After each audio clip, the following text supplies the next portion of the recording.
지난 목요일 날 어떤 분하고 하루 정도를 같이 이렇게 보내게 됐는데요. 그런데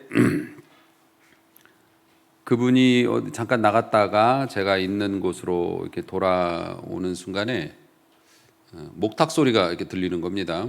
그 연불 외는 소리가 나서 요즘에 옛날에 이렇게 출장 다니면서 각 가게나 이런 데 이렇게 하시는 분들이 있지 않습니까? 저는 그건 줄 알았는데 가만히 보니까 핸드폰에서 그 소리를 나는 거예요. 어르신들 이렇게 큰 노래 틀고 운동하시는 분들은 있는데 그분은 연불을 목탁 소리를 둘밖에 없는데 거기서 계속 연불을 외워대니 제가 정신이 하나도 없어가지고 그래서 제가 여쭤봤습니다. 선생님은 독실한 불자이신가 봅니다. 그랬더니 굉장히 반색하시면서 선생님도 절에 다니세요? 그러더라고요. 그래서 제가 목회자인 것을 밝힐 수 있는 상황이 아니어서 아니요, 저는 기독교인입니다. 그랬더니 어색한 침묵 3초 정도. 근데 이제 주섬주섬 하더니 연불을 끄시더라고요. 굉장히 예의 바른 분이시죠. 그러니까 이제 목회자로서의 호기심이 발동을 해서 아니 어떻게 이렇게 독실한 이런 걸 이렇게 틀고 다닐 정도면 다른 사람도 들을 수 있는데 틀고 다닐 정도면 굉장히 관심이 있으신 것 같은데 언제부터 이렇게 불교에 심취하시게 됐는지 궁금합니다. 그랬더니 제가요 결혼을 교회에서 했어요. 그러더라고요. 네. 그리고 저 순복음교회 다녔었어요. 저 철야 예배도 다닐 정도로 교회 열심히 했습니다. 그러시더라고요. 그래서 이게 이제 속으로 그러면서 본인 이야기를 들어보니까 원래 절에 다녔었는데 결혼을 하려고 이제 배필을 만났는데 이 여자분 쪽이 집안이 기독교 가정이었고 또 신앙생활을 하시는 분이어서 교회에서 결혼식을 해야 된다고 그랬대요. 근데 이제 결혼할 때 되면은 사람들이 다 제정신이 아니지 않습니까? 결혼하고 싶어가지고. 예. 그때는 왜 그랬나 몰라. 그럴 때가 있잖아요. 그래가지고 결혼을 했는데 시간 지나면 거기까지만 얘기하도록 하겠습니다.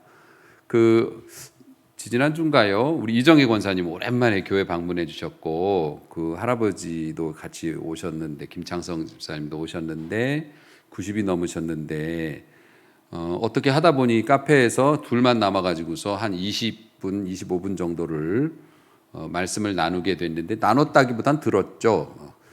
6.25부터 시작을 이제 하셨으니까요. 그러면서 본인의 뭐 이런저런 말씀을 많이 나누어 주셨는데 그 중에 내가 내 마누라를 만나서 내가 이렇게 복을 받아요. 그러면서 아니 저 사람을 이제 연애 얘기를 하셔요. 그래서 저 사람을 이렇게 딱 봤는데 머리가 찌릿하더라고 그러시더라고요. 여러분도 머리 찌릿했죠? 왜 찌릿했나 몰라. 하여튼 그렇게 하니까 이분도 이제 결혼하고 싶은 마음에 뭐 나 절 다니지만 뭐 교회 그래서 이제 하고 교회 가자고 그러니까 따라갔고 막 철야 예배도 드리고 자기 나름대로 열심히 했는데 그럼 또 제가 궁금하지 않습니까? 아니 그렇게 교회 열심히 다니시다가 왜 절로 다시 가셨습니까? 그랬더니 일이 잘 안 되더라고요. 그러시더라고요. 살면서 어려움이 좀 있었던가 봅니다. 그래서 자기 마음에 종교를 바꿔서 그런가 싶어서 조심스레 절에 다시 나가봤답니다. 그랬더니 잘 되던가요? 제가 물어봤더니 너무 잘 돼요. 왜 여러분도 한번 가보시게? 너무 잘 된대요. 그러니까 제가 또 걱정이 되지 않습니까? 그래서 그러면 처갓집은 다 교회 다니고 그 부인도 교회 다니시는데 혼자 그렇게 절을 보통도 아니고 365일 이걸 자기는 듣는다는데 좀 불편하지 않으신가요? 그랬더니 아니 제 부인도 교회 절 다녀요. 그러시는 거예요. 자기 부인도 절 다닌대요. 그럼 제가 화가 나잖아요. 속상하잖아요. 그래서 제가 정색을 하면서 제가 교회 목사입니다. 근데 아니 구원의 문턱까지 가셨는데 신앙생활 그렇게 하시다가 마귀가 선생님 영혼 이렇게 뺏어가려고 돈 갖고 장난쳤는데 그걸 따라가 가지고 아니 부인까지 절에 데리고 가지고 그게 뭐 하는 짓입니까? 라고 말을 하고 싶었지만은 그렇게 말을 하고 싶었죠. 그런데 그렇게 말은 못하고 그러셔요 라고밖에는 말을 못해서 마음이 참 안 좋아요. 과연 어떤 게 옳은 것일까? 내가 잘못한 것일까? 담대하게 그의 잘못을 말해주고 이렇게 목회자로서 선포를 했어야 맞는 것일까? 아니면 내가 그분의 삶을 알지도 못하는데 그 사람이 어떤 고통과 두려움 속에 있었는지 알지도 못하면서 그렇게 일방적으로 주장하기보다는 이후에라도 그분이 제 마음속에 떠오를 때마다 그와 그의 가정을 위해서 기도해 주는 것이 맞는 것이었을까? 신분을 밝히지 못한 제 자신도 부끄러웠고 영혼을 살려보려고 더 적극적으로 다가가지 못한 것도 마음이 편치 않고 어쨌든 이 일은 오래오래 기억에 남을 일이 되었을 것 같습니다. 우리가 신앙생활을 하면서 그런 생각을 이제 하게 되죠. 아무래도 우리에게 있어서 신앙이라는 게 뭘까? 우리에게 있어서 하나님은 어떤 분이실까? 마치 램프의 요정처럼 지니처럼 하긴 집에서 지니야 그러면 또 대답하는 애가 있어요. 네, 말씀하세요. 근데 램프의 요정 지니처럼 막강한 힘을 가지고 내 모든 소원을 들어줄 수 있으나 평소에는 주전자 안에 들어가 있고 내가 비벼야만 나와서 날 도와주는 존재. 평소에 하나님은 교회에 계시고 내가 주여 주여 할 때마다 나와서 나를 도와주고 그 다음에는 다시 원위치로 가 계시는 혹시 그런 분으로 우리가 섬기고 있는 것은 아닐까? 예수님께서 그런 우리의 마음을 아시고 말씀하셨죠. 나더러 주여 주여 하는 자가 천국에 들어가는 게 아니다. 그러면 누가 천국에 들어가는가? 하늘에 계신 내 아버지의 뜻대로 행하는 자가 들어갈 것이다. 그런데 사실 우리가 주여 주여 하는 법만 배우지 않습니까? 여기를 문질러야 돼. 빡빡 문질러야 돼. 관리 잘해야 돼. 이런 것만 어쩌면 배우는지 몰라요. 축복받는 비결, 주여 주여 하는 비결. 그런데 하나님의 뜻을 알거나 그 하나님의 뜻을 행하려고 하는 노력이나 가르침이 부족하지 않았을까. 사랑하는 성도 여러분, 그래서 이 사순절 두 번째 주간 우리가 나누어야 할 이 말씀의 내용이 뭐냐면 지금 우리를 향한 하나님의 뜻이 뭐냐.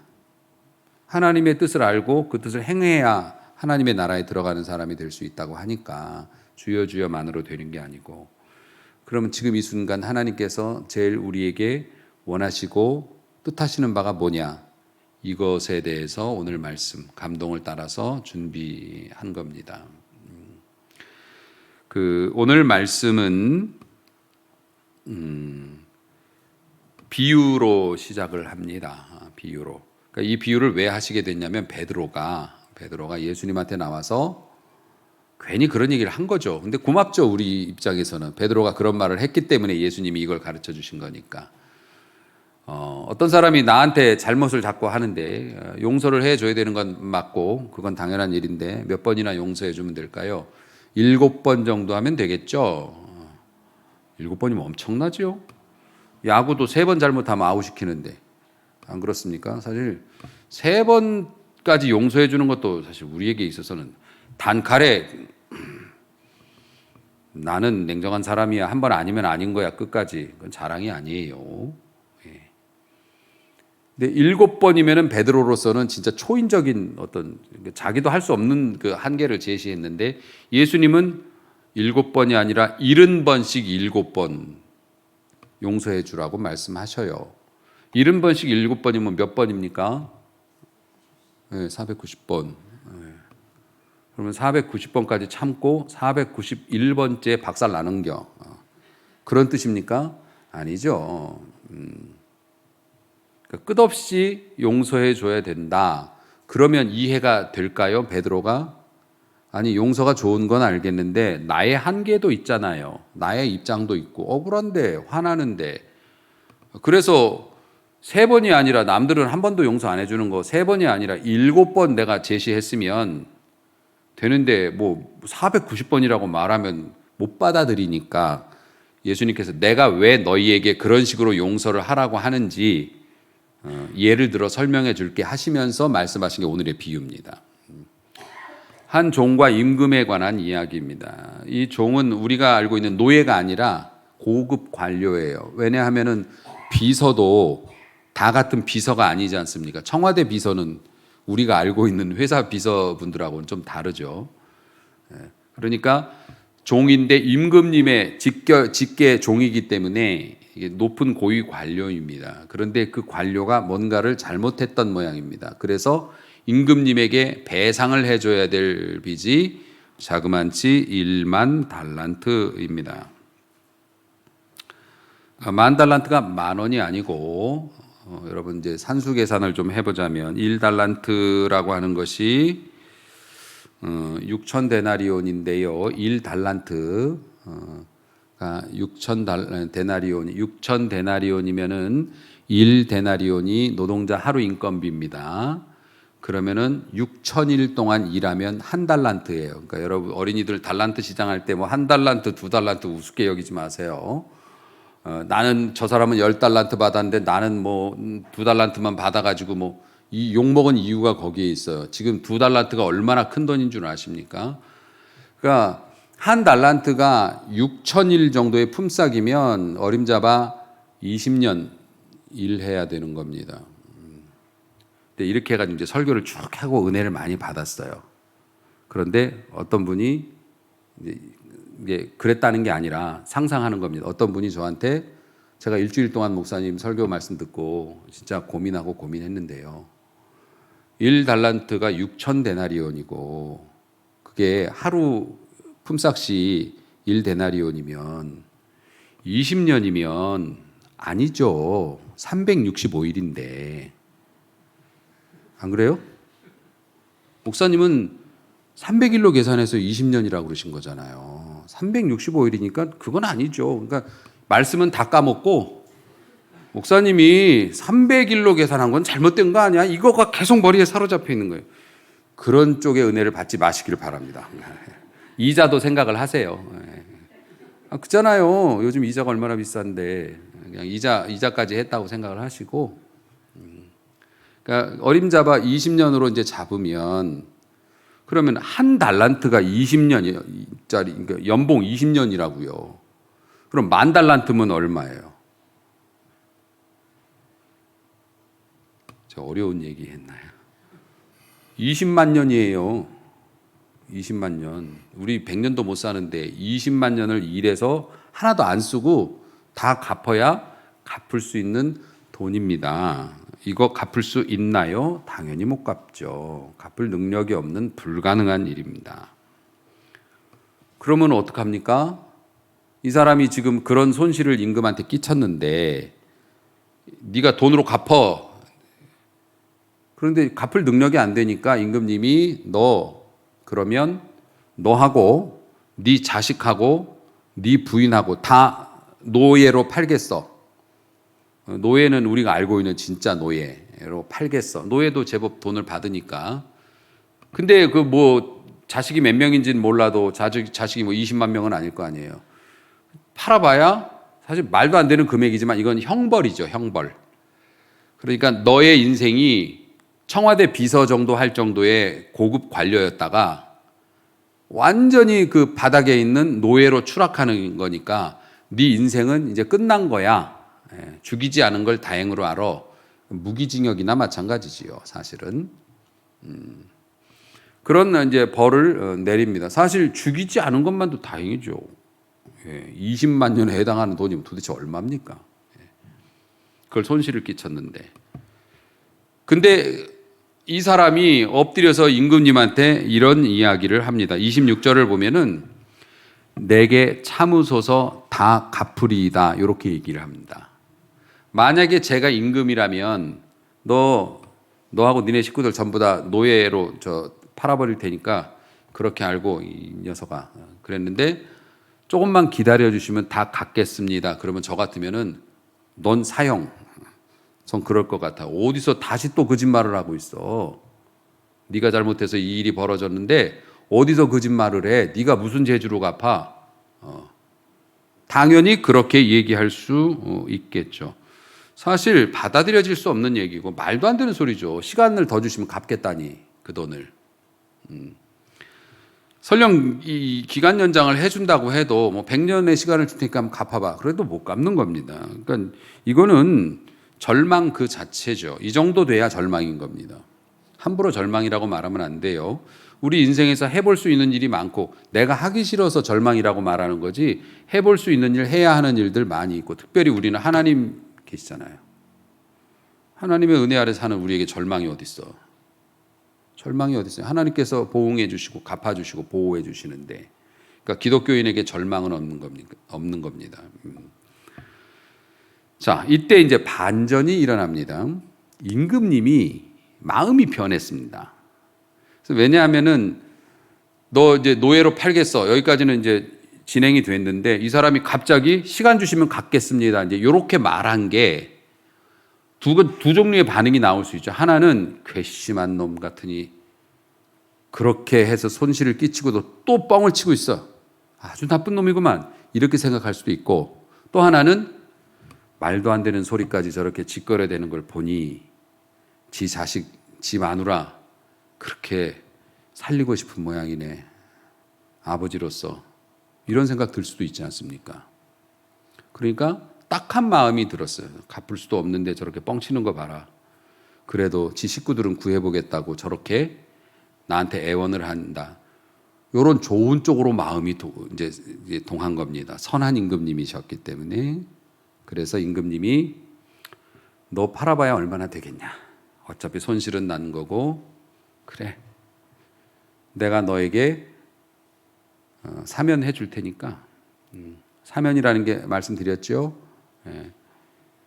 용서해 줄 테니까 성경에서는 사유라고 말씀했죠. 사유하심이 주께 있다. 사면해 줄 테니까 면제해 줄 테니까 너는 이전의 삶을 회복하고 이 빚의 굴레에서 벗어나라. 와, 주인의 말 한마디로 20만 년을 갚아야 되는 빚이 하루아침에 없던 게 됐던 겁니다. 진짜 놀라운 일이죠. 더 이상 빚에 구속되지 않는 자유로운 몸으로 그 자리를 벗어나는데 얼마나 신났을까요? 얼마나. 그런데 또 반전이 일어나죠. 반전의 연속입니다. 이 사람이 룰루랄라 집으로 가고 있는데 아는 동료라고 했으니까 동료 하나를 만나게 됩니다. 그 사람도 신하래요. 그 사람도 동료인데 동료 한 사람을 만났는데 이 사람한테는 돈 받을 게 있었죠. 뭐 아시는 얘기니까 100데나리온 받을 거 있었답니다. 100데나리온을 빌려갖고 안 갚았대요. 100데나리온이면 몇 달치 봉급이에요? 석 달 정도? 석 달치 정도 봉급이면은 뭐 그렇게 큰 돈은 아니지 않습니까? 갚으려면 갚을 수도 있는 거고.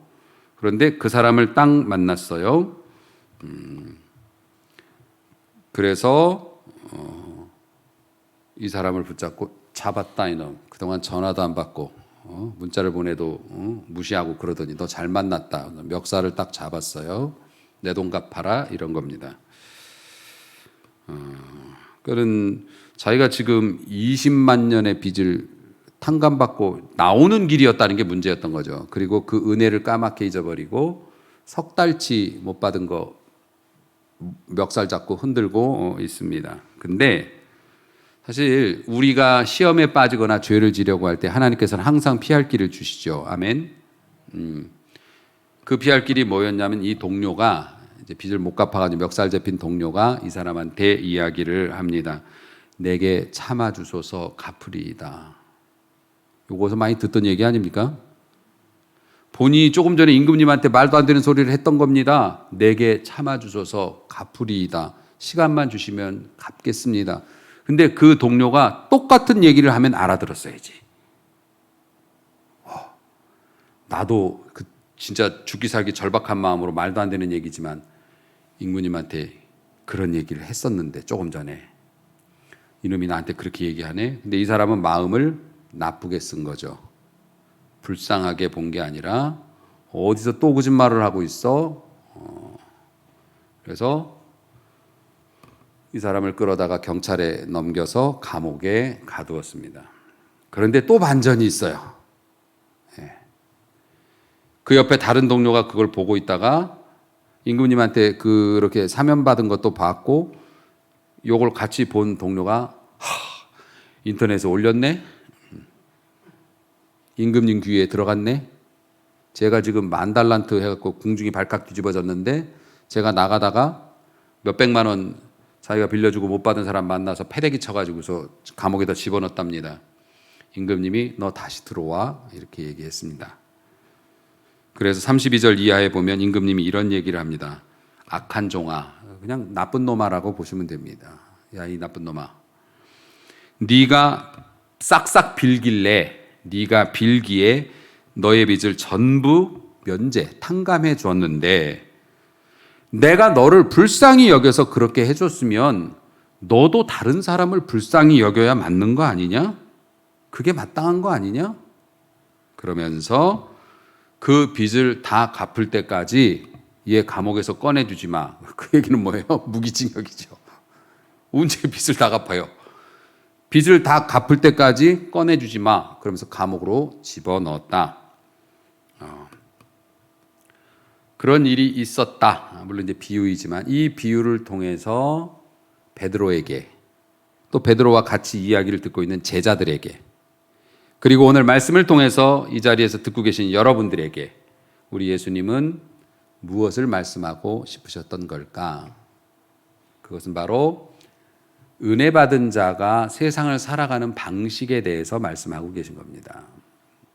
은혜 받은 자는 베드로요, 제자들이요, 우리들이죠. 우리들이 세상을 어떻게 살아가야 하는지, 하나님의 뜻이 무엇인지를 말씀하고 계시는 거예요. 은혜 받은 자가 살아가는, 세상을 살아가는 삶의 방식. 그 방식은 관용과 용서라고 가르쳐주고 계시는 겁니다. 왜냐하면 주님이 더 큰 것을 우리에게 더 큰 용서를 베풀어 주셨기 때문에.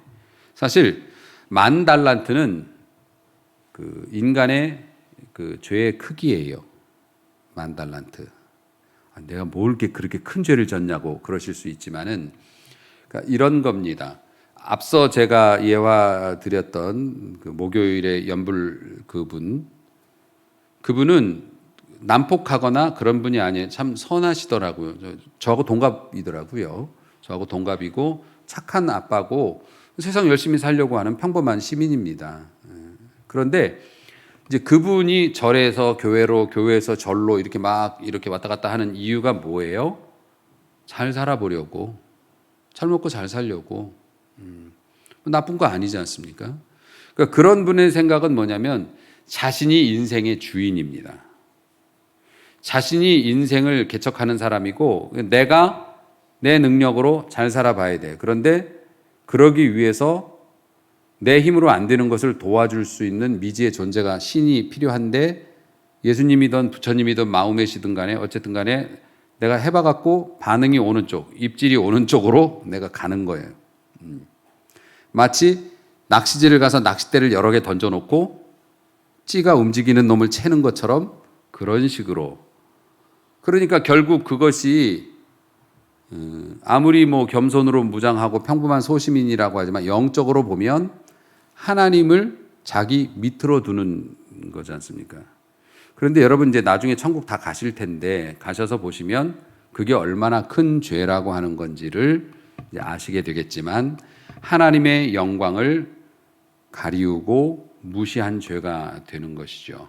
그러니까 그 죄는 아담과 하와가 선악과를 따먹음으로부터 시작이 됐고 사과 한 알이 문제가 아니죠. 선악과를 먹고 싶었던 건 배가 고파서도 아니었고 사과 맛이 어떨까 궁금해서도 아니었습니다. 뱀이 말해준 것 중에 네가 이걸 먹으면 눈이 밝아지고 지혜로워져서 하나님과 같이 되리라 요 말을 듣고 먹은 거예요. 과일이 얼마나 많았는데 공짜인데 굳이 그걸 못 먹어서 아니요. 하나님과 같이 되어 볼 수 있다라고 하는 그것 때문에 먹은 것이 죄가 된 것이고 하나님은 너무나 높으신 분이기 때문에 인간이 하나님과 같이 되려는 마음을 먹었다는 게 이게 죄인 거죠. 근데 잘 이해는 안 가실 거예요. 천국에 가서 이제 우리 서로 얘기를 또 하는 걸로 하고. 그러니까 그런 인간이 범한 죄의 크기고 그 죄를 갚을 수 없는 인간의 무능력인 겁니다. 그러니까 20만 년을 우리가 일해서 갚을 수 없듯이 인간의 그 죄를 해결할 수 있는 방법은 인간으로서는 찾을 수 없다는 거죠. 그게 영적인 현실이었어요. 죄의 삭은 사망이고 그 죄값은 사망이에요. 영원한 감옥이죠.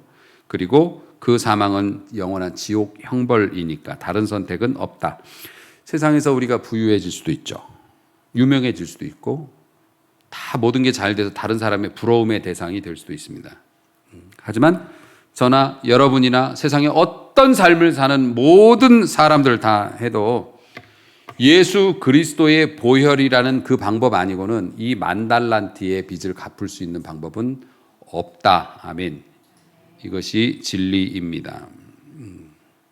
그래서 이 10,000달란트라고 하는 것은 예수 없이 살아가는 인간의 절망, 가능성이 없는 거예요. 구원받을 가능성이 예수 말고는 없는 거죠.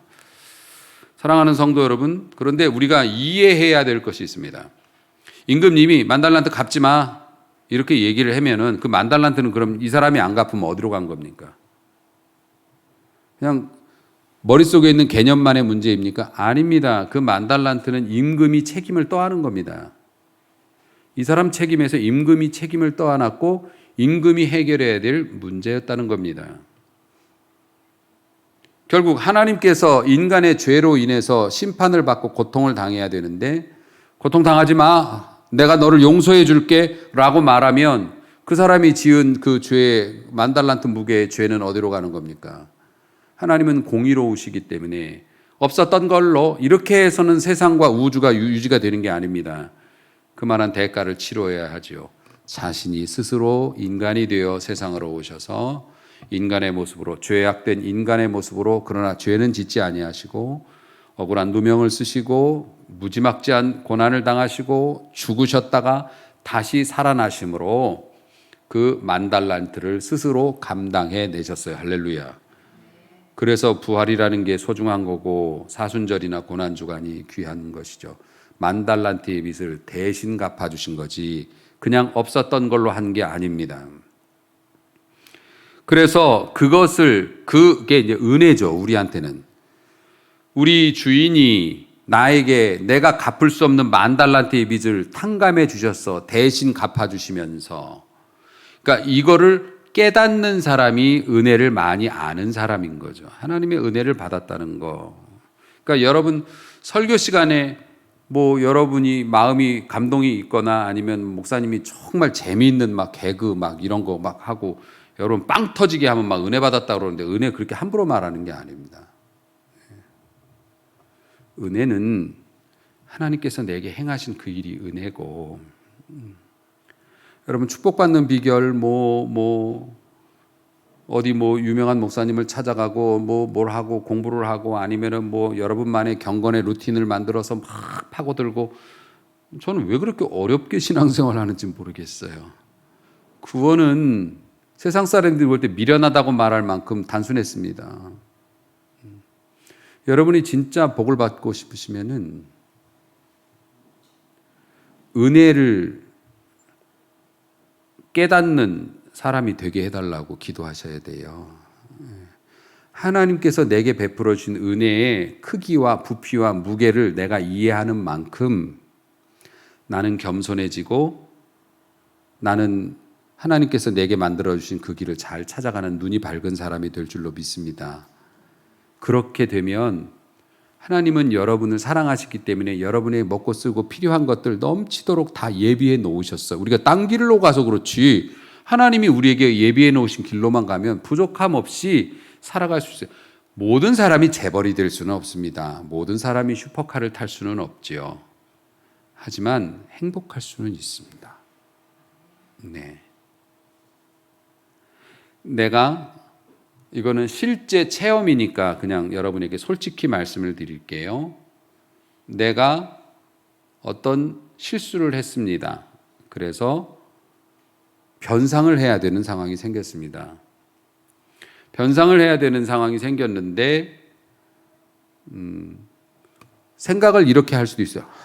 재수가 없을래니까. 요즘 왜 이렇게 되는 일이 없냐? 그리고 나만 실수한 것도 아니잖아. 저쪽도 조금 잘못한 게 있는 것 같은데. 너무 큰 액수를 그렇게 물어달라고 그러면. 이러면서 몇 날 며칠을 속상해가지고 밥을 먹을 때도 계속 생각나고 막 짜증나고 많이 달라고 그러면 어떡하지? 막 이런 생각 때문에 아주 마음이 심란하고 막 이런 수도 있고. 근데 저 같은 경우는 제가 뭐 실수를 했습니다. 변상을 해야 됩니다. 근데 아직 얼마인지는 몰라요. 근데 저는 뭐 괜찮았습니다. 제가 돈이 많아서 그렇다고요?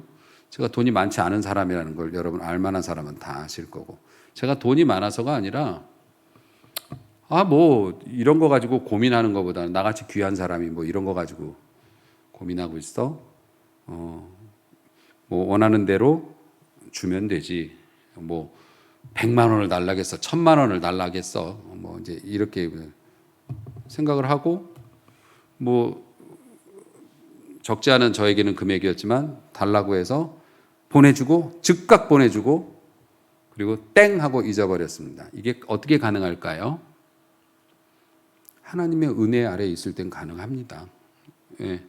전혀 그것은 저에게 문제가 되지 않았고 제 마음을 흔들지도 않았고, 정신 바짝 차리고 살라고 하나님께서 이렇게 해주셨고, 내가 여기서 그냥 이렇게 깔끔하게 이렇게 마무리하고 털어내면 하나님이 또 더 좋은 것도 주실 수 있는 거니까 저는 전혀 마음에 부담이 되지 않았어요. 그것 때문에 나 자신을 뭐 하거나 무슨 뭐 재수가 어쩌니 그런 생각도 일절 들지 않았습니다. 이건 그냥 제가 겪은 거기 때문에 여러분에게 말씀을 드린 거지, 그러니까 은혜 아래에 있는 사람들의 삶이 그런 방식이라는 겁니다. 내가 비록 슈퍼카는 타지 못하고 재벌은 되지 못했다 해도 하나님이 내게 주신 은혜를 생각하면 너무너무 감사한 거예요. 왜냐하면은 몇만 년 해도 갚을 수 없는 그 빚을 갚아주신 게 너무 감사해서, 그리고 하나님께서 책임져 주실 거라고 믿으니까 지금 좀 뭐 궁핍한 일이 있고 아니면 뭐 잘 안 풀리는 일이 있어도 걱정 그렇게 뭐 되지 않아요. 사실 인생에서 내가 행복하면 되는 거 아닙니까? 행복의 기준이라고 정해져 있는 게 아니에요. 그냥 내가 행복하면 되는 거예요. 내가 발 뻗고 잠자고 웃을 수 있고 편하게 먹을 수 있으면 되는 겁니다. 하나님께서 그것을 우리에게 주시고 우리에게 딱 맞는 옷을 주시는 거죠. 왜 남이 입는 맞지도 않는 옷을 입으려고 이렇게 애를 쓰냐고요. 딱 맞는 옷을 주시고 추하지 않게 살게 해주시고 후회스럽지 않게 살게 해주시고, 그리고 내가 부족한 것이나 결핍이 있어도 그것이 나에게 고통으로 다가오지 않는 거예요. 감사한 마음으로 받아들이고, 그리고 날마다 보물을 발견하는 기쁨으로, 보물찾기 하는 기분으로 오늘은 하나님이 어떤 일로 나를 기쁘게 해주실까, 얼마나 큰 즐거움입니까? 여러분, 아직 풀지 않은 선물꾸러미가 여러분의 인생에 많이 있다는 거 기억하시길 주의 이름으로 축복합니다. 네, 그럼요. 네. 사랑하는 성도 여러분, 그래서 이 만달란트는 그리스도께서 육신을 입고 이 땅에 오셔서 이루신 속죄의 능력과 크기를 보여주는 것이니까 그 은혜의 크기를 우리가 잘 이해하려고 노력하는 주간이 사순절 주간이다. 여러분이 그렇게 이해하시면 되겠고요. 사람을 창조하신 하나님께서 인간을 변화시키는 유일한 방법이 바로 은혜입니다. 사람이 변하는 건 은혜를 깨달을 때, 자식이 철드는 건 부모가 자기에게 어떤 존재였던지를 진실을 알게 되는 순간 변하게 되는 거죠. 두드러 팬다고 변하는 것이 아니라, 우리 부모님이 나에게 그렇게 하셨구나. 여러분이 은혜를 많이 알면 알수록 여러분이 변화되는 것 중에 하나가 뭐냐면, 두드러진 것 중에 하나가 뭐냐면 불쌍하게 보이는 거예요. 짠한 마음이 들어. 자식이 속색이고 막 그럴 땐 진짜 그냥 어떻게 해주고 싶고 그냥 막 이런데, 어느 날은 좀 짠하고 불쌍한 마음이 들어요. 나에게 폭력적으로 대하는 직장의 상사나 지속적으로 나에게 나쁘게 대하는 친구나 이런 애들이 막 잠을 못 자고 막 미칠 것 같고 저걸 어떻게 해봐 준 게 막 내가 법만 아니면 막 이런 마음이 들었는데, 어느 날은 갑자기 불쌍해 보여요. 나한테만 저런 게 아니라 다른 사람한테도 저렇게 대하는데 저 사람 맨날 이런 충돌 있고 뭐 그 얼마나 힘들까. 아유, 불쌍하다. 불쌍한 마음이 들어요. 그러면 어떻게 된 거예요? 여러분이 은혜 아래에 있다는 뜻입니다. 그냥 불쌍한 마음이 드는 겁니다. 사랑하는 성도 여러분, 사실 10,000달란트의 은혜가 바꾸지 못할 인생은 없지요. 근데 그 은혜를 잘 이해하지 못하니까 사람이 안 바뀌는 건데, 경건생활 하는 것도 하나님의 그 10,000달란트의 은혜가 얼마나 크고 무거운 것인지를 알아가려는 노력일 것이라고 우리는 생각을 합니다. 마치 갇혀있는 집에서 쫄쫄이 막 그러고 불안에 떨고 있는데 유리창은 시커멓게 있어가지고 밖에 안 내다 보여요. 밖을 이렇게 보면 밖에 좋은 것들이 있다. 그러면서 우리가 열고 나가면 이걸 받을 수 있다라는 것을 확인시켜주는 작업처럼, 우리가 경건생활, 이런 신앙생활이 바로 하나님의 은혜를 잘 볼 수 있게 우리 안경을 닦아주는 역할이라고 할까요? 실상은 이겁니다. 그러니까 여러분이 은혜를 아는 만큼 축복을 받을 수 있고 행복해질 수 있다는 것입니다. 그래서 사도 바울이 에베소서 1장에서 성도들을 위해서 기도할 때 이런 기도를 합니다.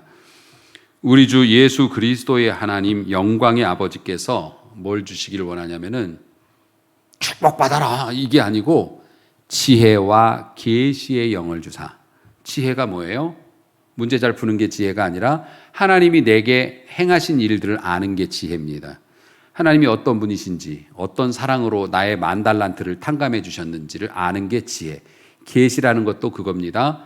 하나님의 뜻을 이해하는 능력, 이게 계시. 지혜와 계시의 능력을 당신들이 받았으면 좋겠습니다. 난 그걸 위해서 기도합니다. 그렇게 되면 어떻게 되냐면 너희의 마음의 눈이 밝아지게 되고, 그의 부르심의 소망이 뭔지, 하나님께서 여러분을 왜 부르셨는지, 성도 안에서 그 기업의 영광의 풍성함이 뭔지, 여러분이 하나님의 백성으로 살아갈 때 여러분이 누리게 될 것이 얼마나 풍성한 것인지를 알게 될 것이고, 그의 힘의 위력으로 역사하심을 따라 하나님이 얼마나 강한 힘으로 여러분을 지키시고 이끄시는지, 그래서 믿는 우리에게, 그것을 믿는 우리에게 베푸시는 능력이 얼마나 큰 것인지를 여러분이 지혜와 계시의 영, 은혜를 깨달으면 그런 모든 것을 알게 되니, 여러분이 지혜와 계시의 영, 여러분이 은혜 받는 것을 위해서 내가 여러분 기도하겠습니다라고 말하고 있어요. 그러니까 사랑하는 성도 여러분, 우리가 은혜 받아야 되는 이유가 뭐라고요? 은혜를 받는 게 아니라 이미 받은 은혜를 알아야죠. 은혜를 알아가는 성도가 되시길 주의 이름으로 축복합니다. 하나님이 이것까지 주셨는데 자기 아들을 아끼지 아니하고 주신 그 하나님께서 너희의 필요한 것들을 구하는 자에게 주시지 않겠느냐. 아멘. 아멘. 그러니까 염려할 것이 없다는 것. 이것이 삶의 핵심이고, 그 은혜를 알아가는 것이 성도가 인생이라고 하는 이 시간 속에서 누리는 최고의 축복인 줄로 믿으시기 바랍니다. 여러분, 그래서 예수님께서 우리에게 값을 치루었다라고 오늘도 말씀하십니다. 너희의 10,000달란트의 빚을, 그 값을 치루었다. 그 은혜의 깨달음이 우리를 변화시킬 것이고요.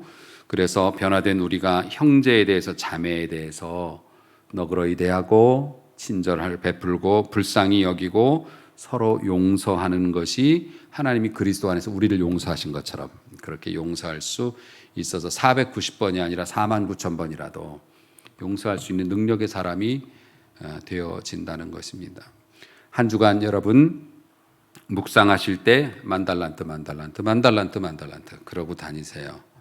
10,000달란트의 은혜, 그리고 그 은혜를 받은 나. 어떤 사람이 나를 속상하게 한다면 10,000달란트 은혜. 그래서 좀 너그러이 대하시다 보면 더 큰 은혜가 보이고, 거기서 조금 더 순종하면 더 큰 은혜가 보이고 그 은혜를 따라가다 보면 하나님의 보물을 발견할 수 있고 그게 신앙생활입니다. 사순절 기간 동안 이번 한 주 만달란트의 은혜를 여러분이 묵상하시면서 너그러이 살아가서 하나님이 주시는 행복과 평안을 누리시기를 주님의 이름으로 축원합니다. 기도합니다.